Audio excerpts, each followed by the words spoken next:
Nuknecha plachjecht hoch. Pritchett poklujash. Good morning and welcome everyone to Movers and Shakers Rediscovering the Federation. I am Josh Pritchett and I'm joined by my co-host.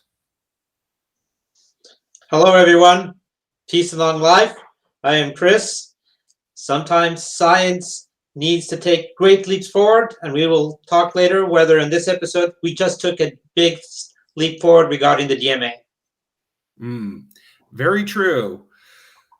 So, do we want to? So, I guess let's start with our recap. This will be spoilerific, just to let everybody know. So, I guess the main story arc of this week's episode was the episode was known as The Examples. That was because the main theme of the episode was this group of prisoners that Michael and Book were trying to rescue.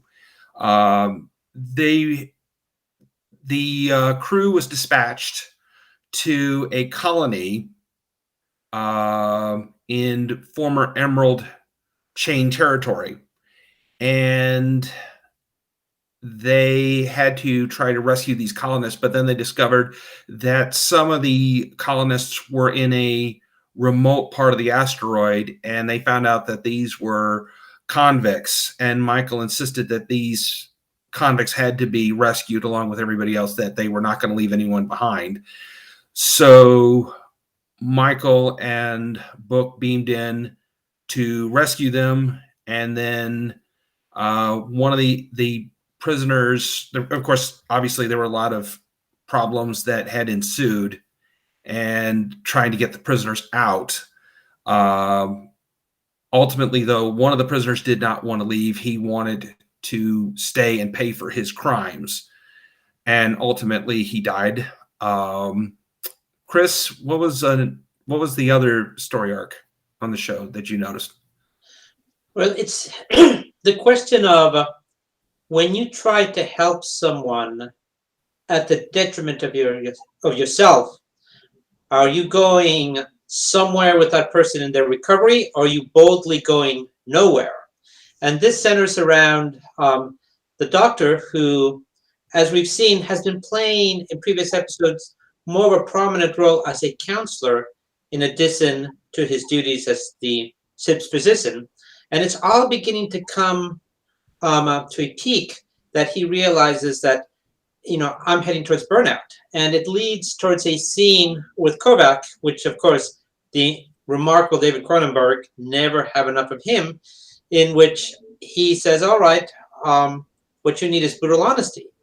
And the brutal honesty that he is given is that he, being Dr. Kolber, is using his work as a crutch to not face the fact that he may have returned from the dead, which is quite remarkable, for no specific purpose, and that he is trying to give himself purpose by helping people as much as he is, the people on the ship, the refugees who are coming on board, as a counselor, but that he is heading towards burnout. And it's at the end of the episode, he gets together with Stamets and he tells him, I think I need to take a break. And Stamets agrees with him.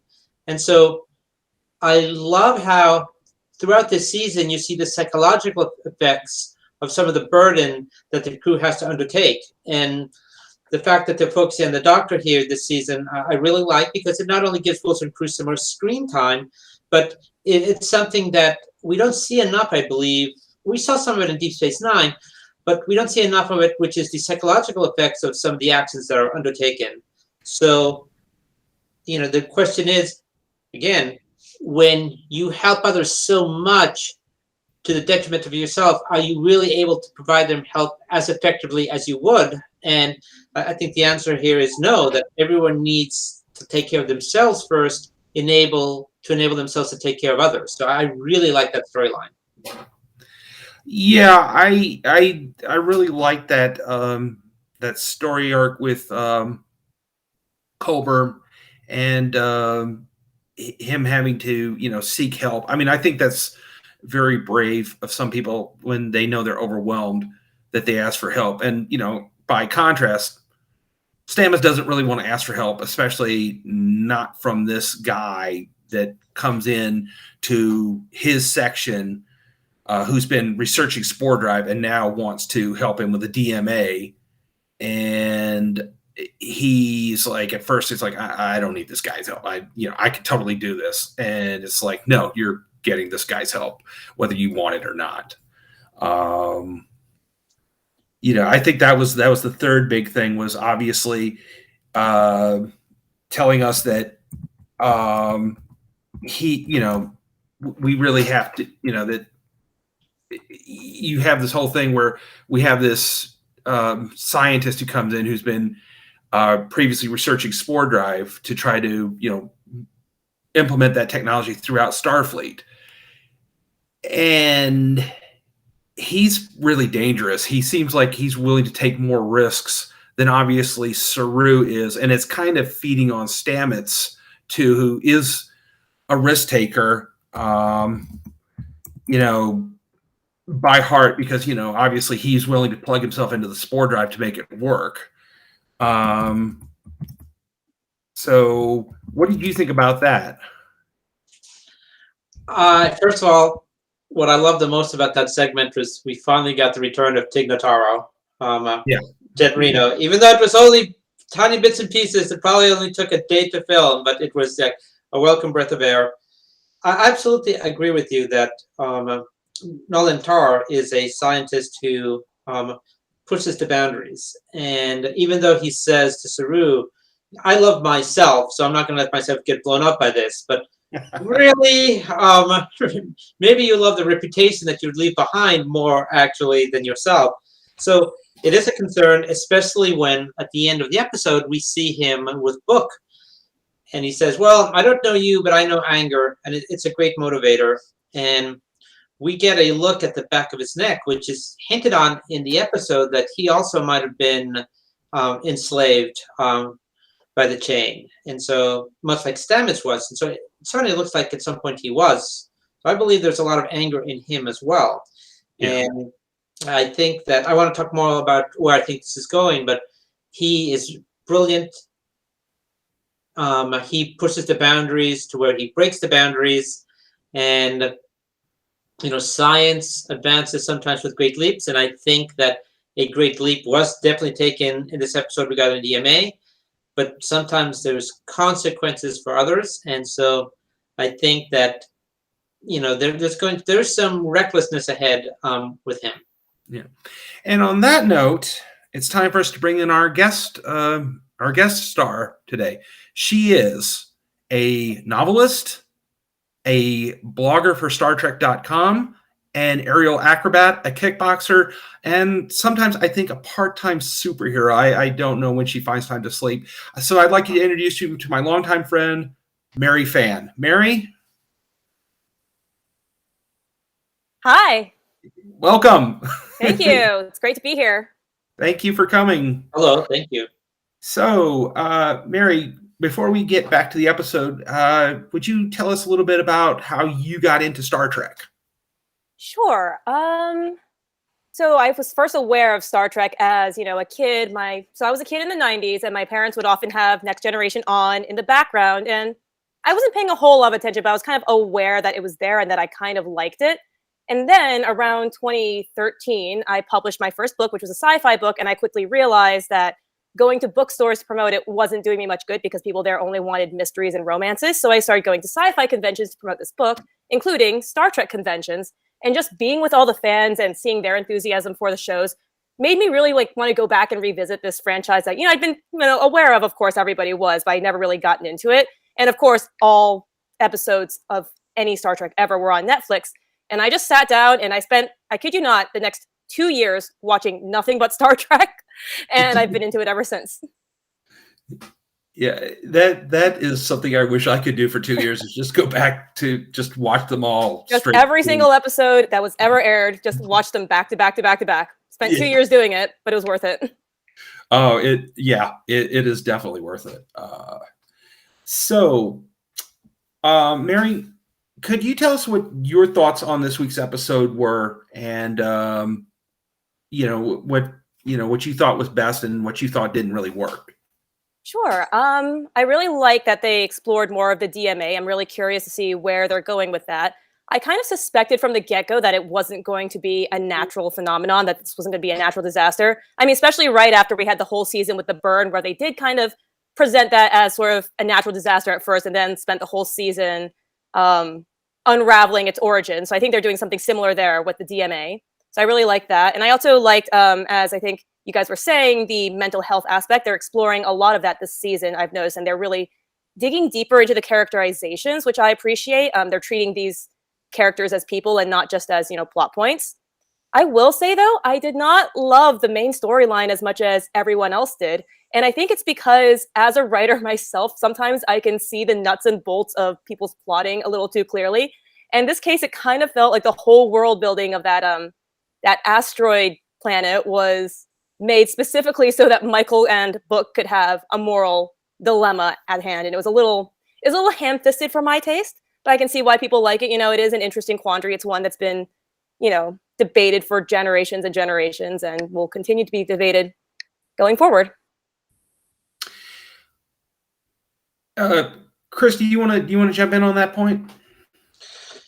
Well, incarceration is a topic that is very much prominent in our society today, not only because of like the private prisons, but even the overcrowding in the federal and state penitentiaries.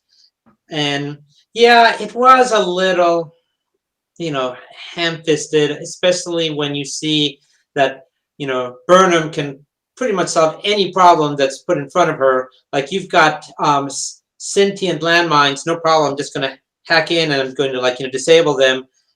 You're in the prison and you got to disable the force field, but all the guards are gone and the control tower has biometrics. Well, no problem, I'm just going to use my phasers because I figured out that I can just heat up the element encasing the force field generator until it's going to overheat.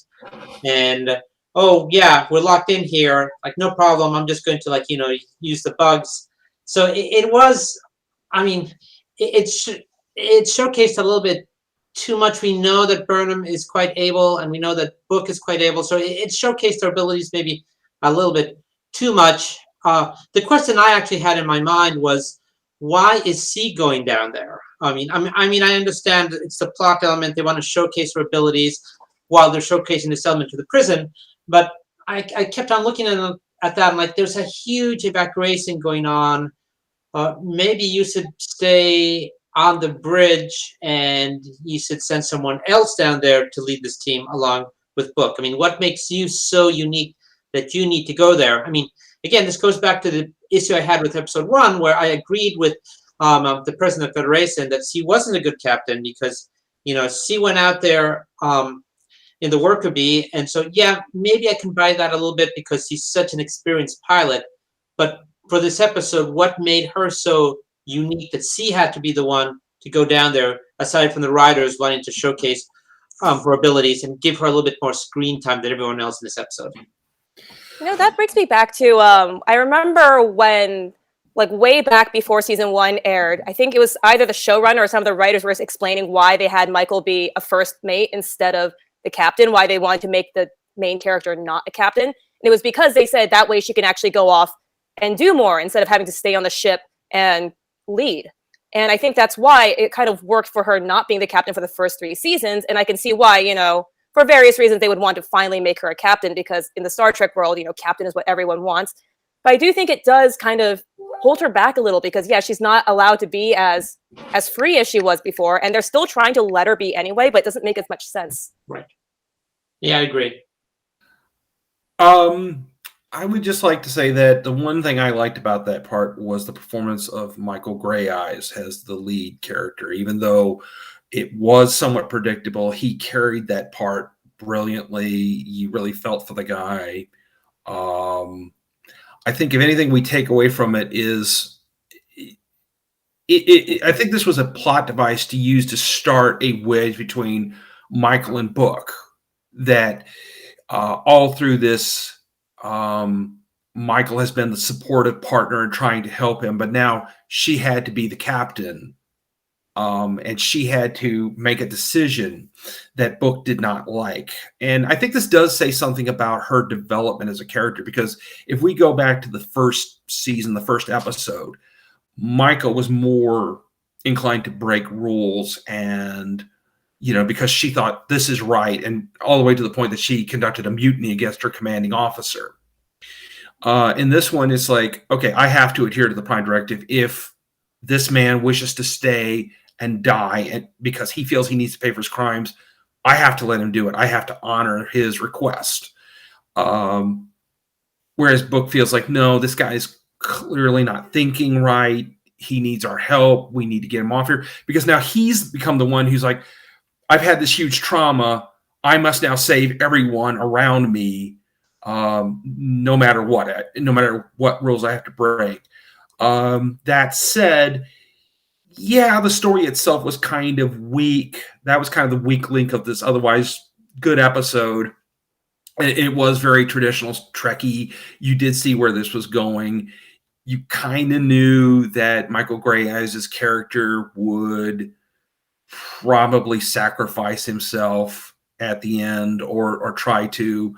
I kind of wish they would have let him survive, because I thought he's a really terrific actor just based on this. I don't know if I've ever seen him in anything else, but he did this brilliantly, and I do hope after this he gets more work in television and movies. So I think moving on to the next thing, what do we think about the new engineer who basically is coming to help consult on the DMA? I get the Tignotaro? Yeah. I'm sorry, I blanked on his name for a moment. Yeah, he's rather interesting. Mary?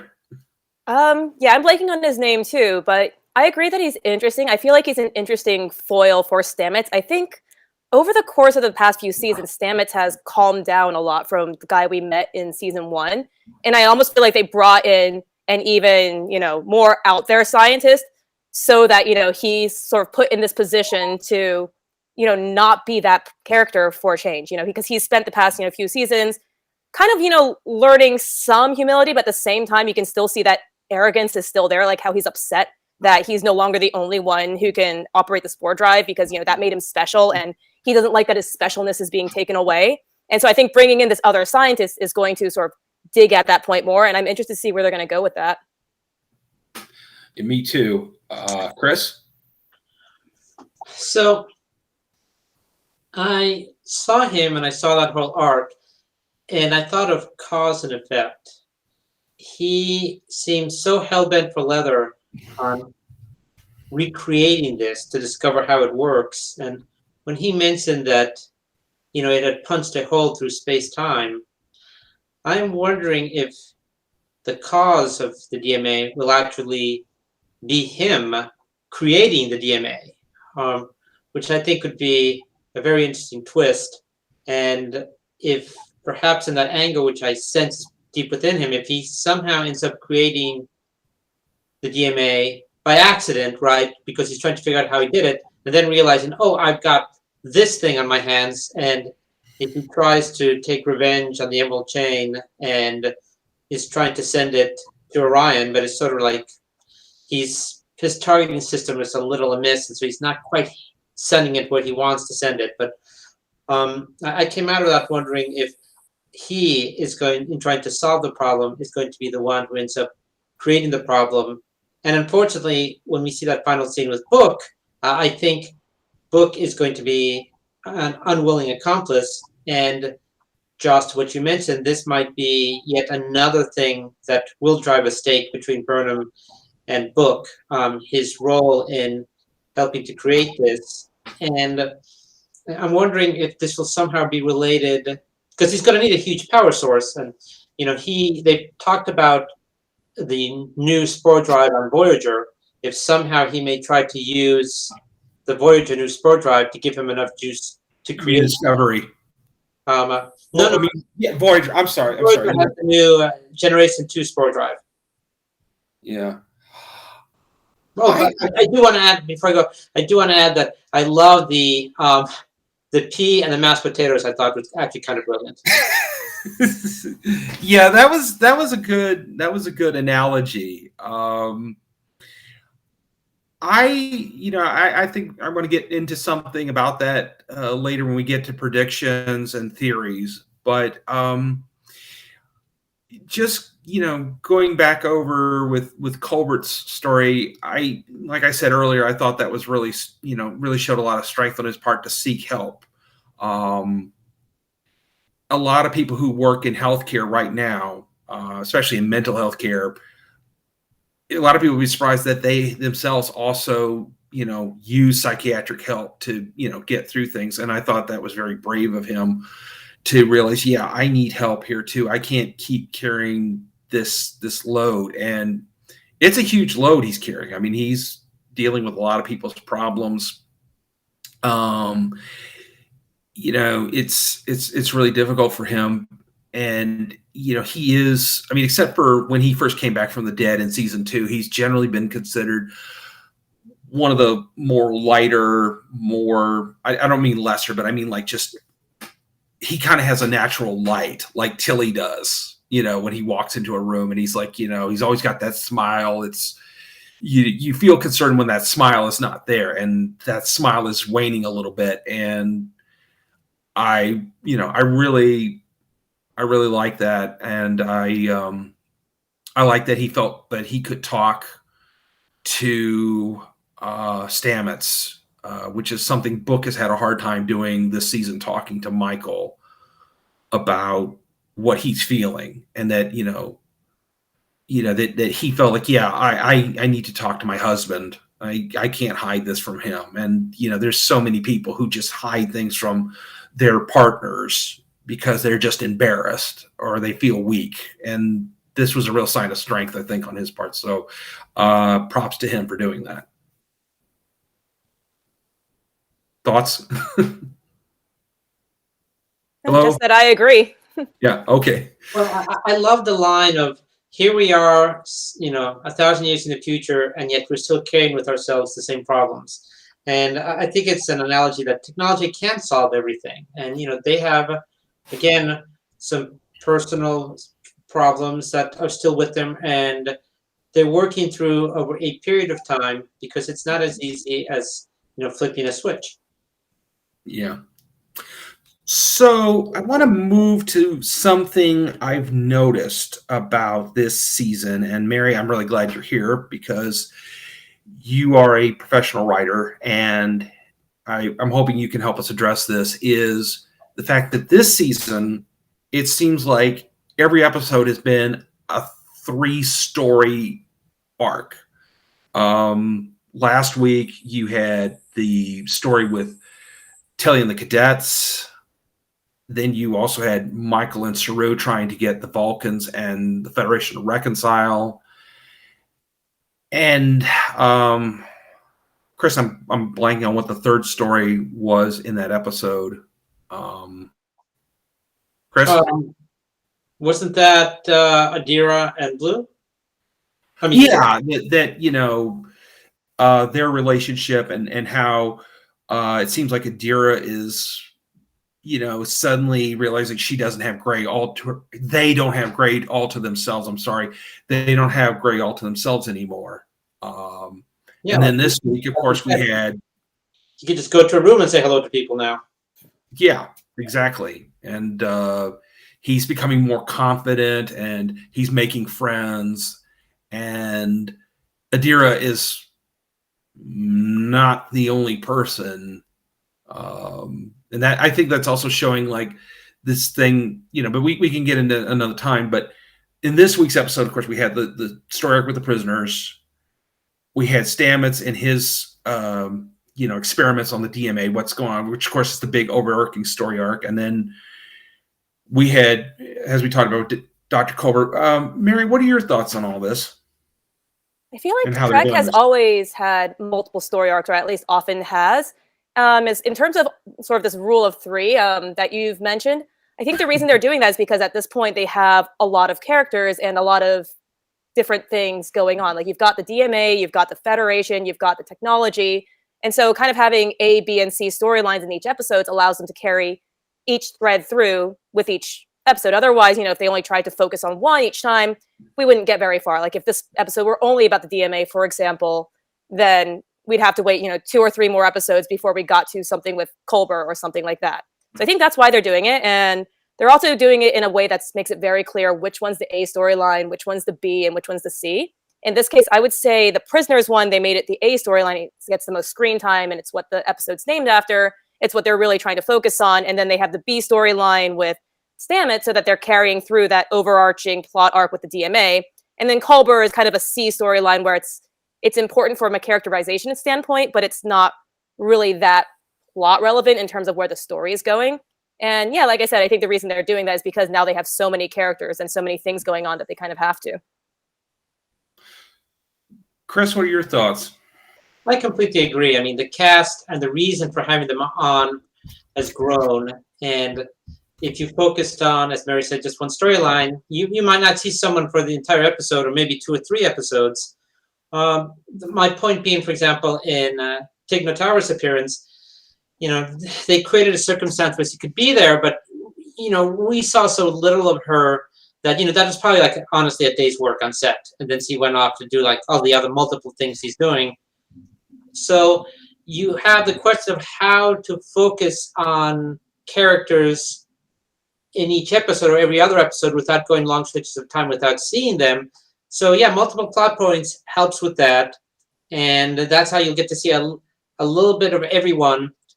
Mary Wiseman, of course, not being the show right now, allows more screen time for other characters within the show. But yeah, it totally is a juggling act at this point because they have grown the number of the cast members relevant to the storyline, and they have multiple storylines. Yeah, I think in some ways this goes back to something Leonard Nimoy said in his autobiography about his directorial style, that he wants a story where all the characters have something significant to do. You really notice that in both the 2 Star Trek movies he directed, Star Trek 3 and 4, that every character had something that they were doing that was important to moving the story. And I think that's really important. What I really want to see, though, is let's get down into all the other characters we've had, but we don't, they really did really well with this, I think, in season 3 when all the other bridge crew members of Discovery were doing stuff we're doing more stuff, and we were finding out more about them. I'm seeing a lot less of that this year, and I hope that as the season progresses, we'll get more into their characters again. We'll get more scenes with them and see what's going on with them and how they're doing. So I think we are starting to get to the point of the episode where we might want to talk a little bit more about some of our predictions. I think we can go a little bit longer this time. Before I jump into theories, there's one thing I want to ask both of you about, which I thought maybe it's just me, but when Michael and Book are about to beam away from the colony, and Michael tosses the Michael Grey character as her communicator, and we are told that they have the barrier supposed to block transport and communications, and yet she says, okay, Discovery, beam me up, but her communicator is now in Michael's Grey-Eye's hand, so it shouldn't have been able to register her voice. Ooh, yeah, that was a big continuity flaw. Oops. Yeah, that was a DMA size plot hole right there. Yeah, I was watching the episode and I thought, okay, well, maybe she's just speaking really loud, and they're like, no, he's on the other side of the barrier, so technically he should not be. The communication should not happen. So yeah. Yeah. Kind of messed that one up. Mary, your thoughts? Whatever. Maybe she had like a second backup one somewhere in her uniform. Right. Maybe she was like Book's commerce active. Yeah, that's I don't know, but that was, somebody should have run that through the script a couple more times and said, "Hey, you can't do that." But I mean, I think it would have been okay if they had like a spare communicator. They could have tossed Michael Gray Eyes, but at the same time, again, because he was standing on the other side of the barrier, that shouldn't have worked. So I don't know. That I guess once again a DMA size plot hole we've got to work on. So okay, so some theories and ideas we have. I think that, and I would like you guys to start off. Chris, would you start off with your theories, please? Well, I will start off with the one that I alluded to in the previous segment, that cause and effect. I think Tar is going to be actually the person who ends up creating the DMA. Okay.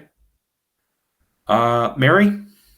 In terms of the DMA, I think there might be some kind of time travel aspect to it, which would fit in, I think, with Chris's theory.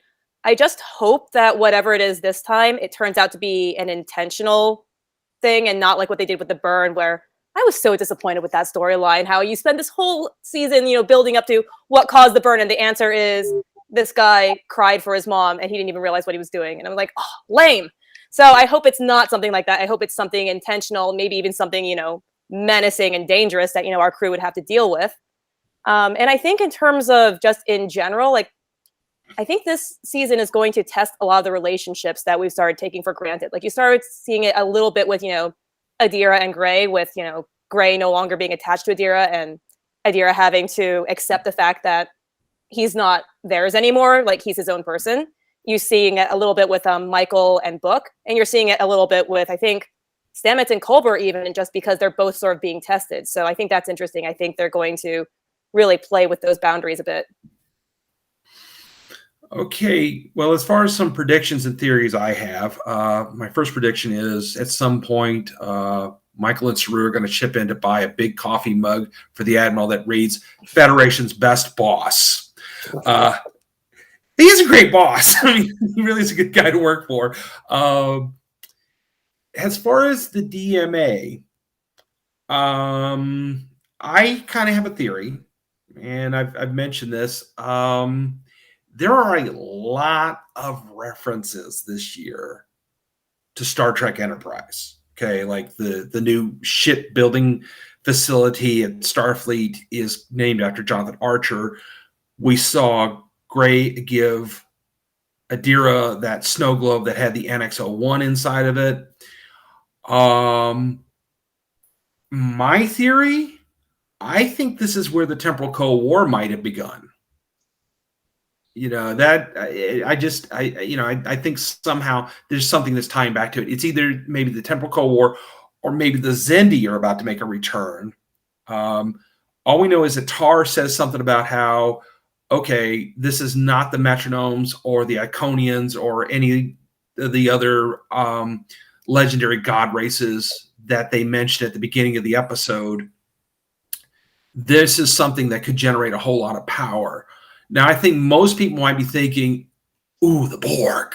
But I think that's a little bit too predictable. That, I think everybody has been waiting for a big, to see Discovery have to take on a Borg cube at some point, and maybe they will. But I think honestly, there's going to either be a lesser known classic adversary that we've never seen before. And that's what it's going to be. It's not going to be, it's not, I don't think it's going to be the Borg. And I don't think it's going to be Q. There is one other thing I want to mention that I'm beginning to get very interested in about with Star Trek history here as it stands. Okay, we had the Admiral mention that no one had seen the Q in about 600 years. So roughly the 26th century. And if we go back to Star Trek Voyager, when it seemed like the Federation had achieved workable time travel with some of their vessels, that was going on. So I got to wonder if at some point, maybe Kurtzman and the crew who are making Star Trek shows might think about doing another Star Trek show set in the 26th century, because it seems like there was a lot of stuff going. There was also the big war we saw briefly in the last season of Enterprise, where Archer goes into the future and he's on the Enterprise J, and we're seeing the culmination of that conflict. So I'm wondering if they're going to do something with that. Anybody else got any more theories? I mean, this is sort of an easy one, but I think we will continue to see references to Trek in the past. I love at the start of this episode the USS Janeway. And as you mentioned, we've seen the Archer shipping dock. So they seem to be taking a great amount of care in making references to Trek of the past. So I think it's a safe bet to say that we will continue to see that trend going on. And secondly, I think that, as I mentioned in previous episodes, that there's going to be one specific planet that will be targeted by the DMA, and I think that's going to be a Saru's home planet. I think Calamar. I think that's going to be Calamar. Thank you. I mispronounced it. That's going to be the one planet that's really going to raise, the red alarm. Like, we have to stop it before it hits it. And I am not surprised that this is now mechanical in nature, because throughout Trek history, we have many references to man-made devices. I mean, there's, going back to the original series, there's the Doomsday Machine. We go back to the first Star Trek movie, V'ger.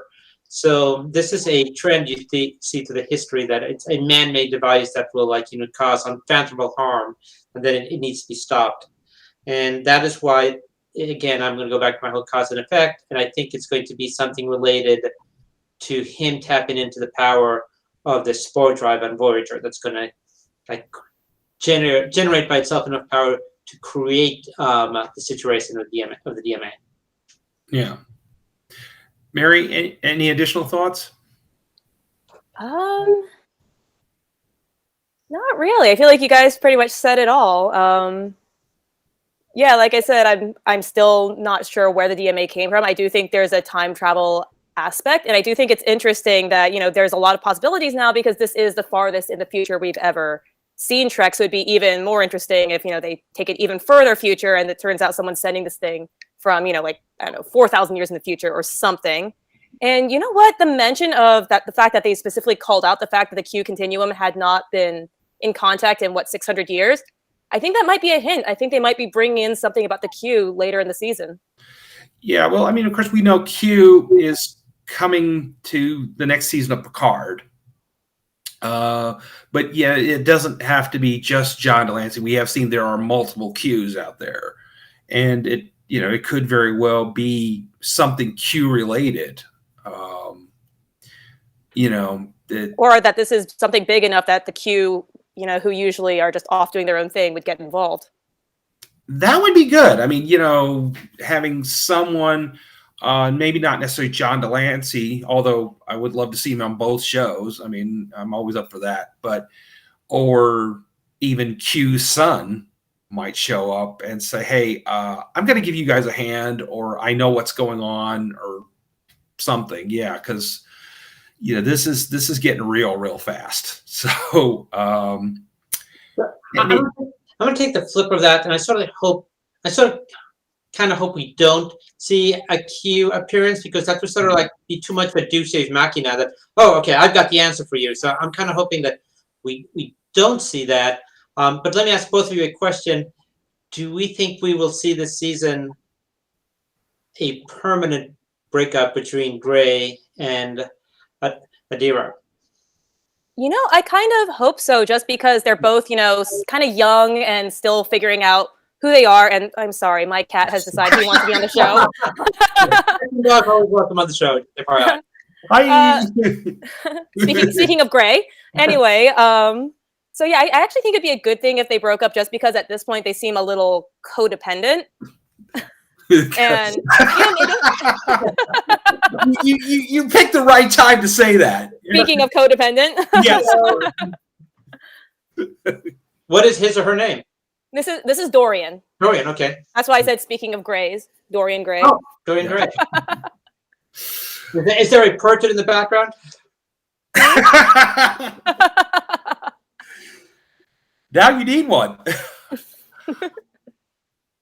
I don't know. I mean, I kind of, that might be a good way to go. Maybe they do need to break up. I mean, I think someone's going to break up. I think it's more likely that it's going to probably be Book and Michael, although I don't know what David Ajar's contract is looking like. I think relationships are going to continue to be tested throughout the show, throughout this season.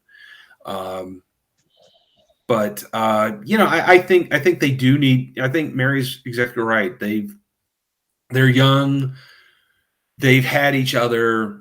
They've been in each other's heads for so long, and it might be time for them to kind of go their own separate ways for a while.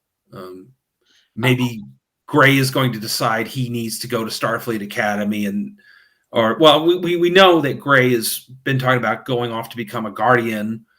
So I imagine he can't really do that on Discovery. And I don't think Adira is going to give up this new career they've just developed in Starfleet and go live on Trill.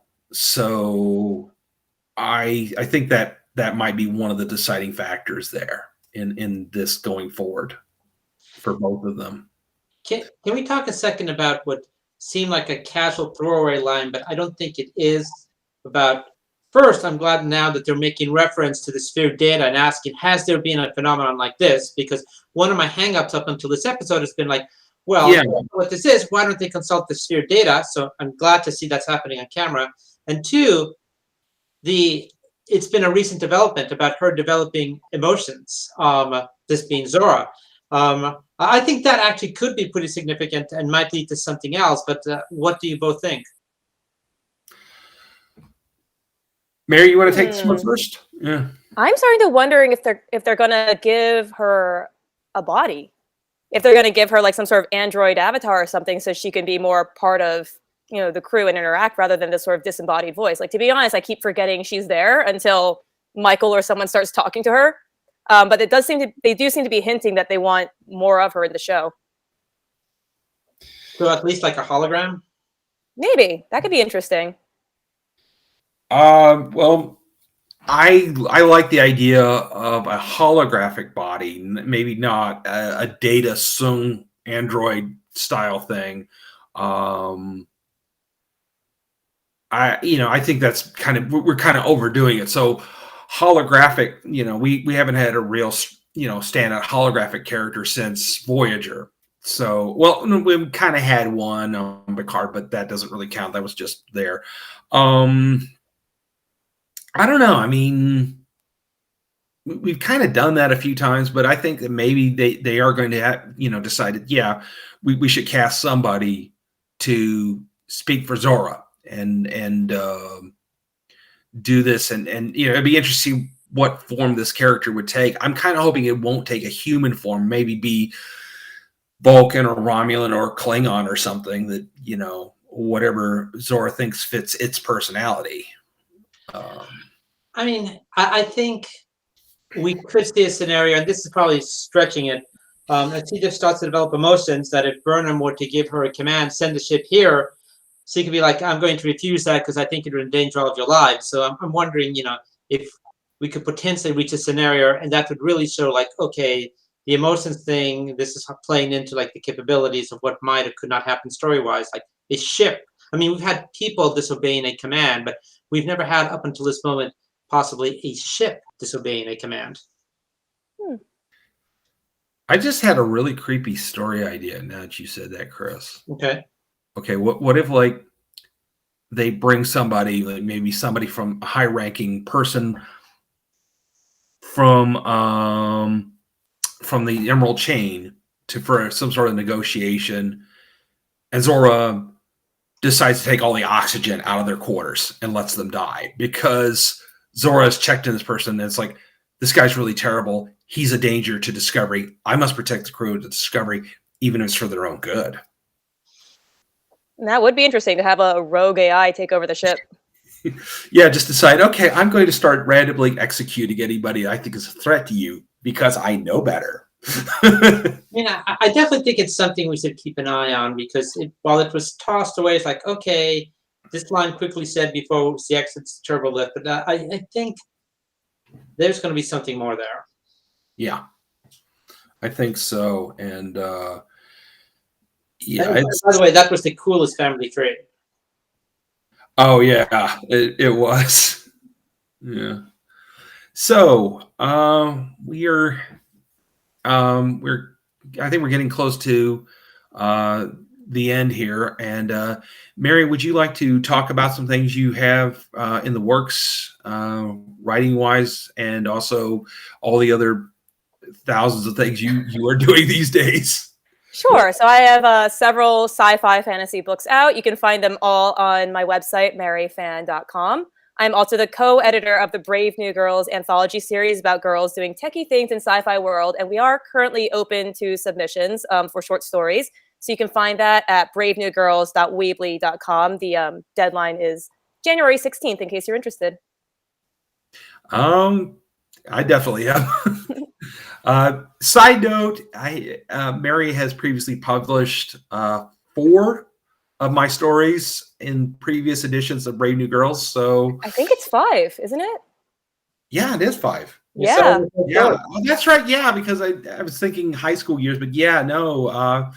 My character Madison Brown, the robot repair girl, we started out, I think, when she was almost 12, and of course now she's aged out. So full disclosure, I have a new character I am developing for the 6th volume of Brave New Girls. As always, my own anthology, a collection of short stories, Bigfoot and Other Tales of the Supernatural, is out on Amazon and Kindle.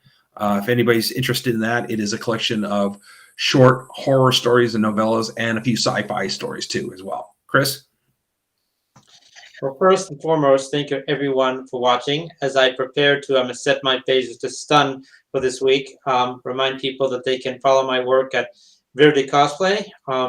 If you want to feel inspired about doing your own cosplay, or just simply want to see some of the cool stuff we see at conventions now that they're in a bit of a lull, now that we enter December and January, just go to my Instagram feed and enjoy what you see. Yeah. And on that note about conventions, just to remind people, Farpoint is coming up at the end of this coming February. That will, for a lot of people, that's going to be the first convention they've been to in almost 2 years. And, so be safe, everybody. Please remember to wear your mask. If you can, get your booster shot. And, we look forward to seeing everybody as we go into the last week of this year and into the new year. So we will hopefully see you all right after Christmas, and I hope everybody has a happy holiday. Live long and prosper, everyone. Indeed. Peace and long life.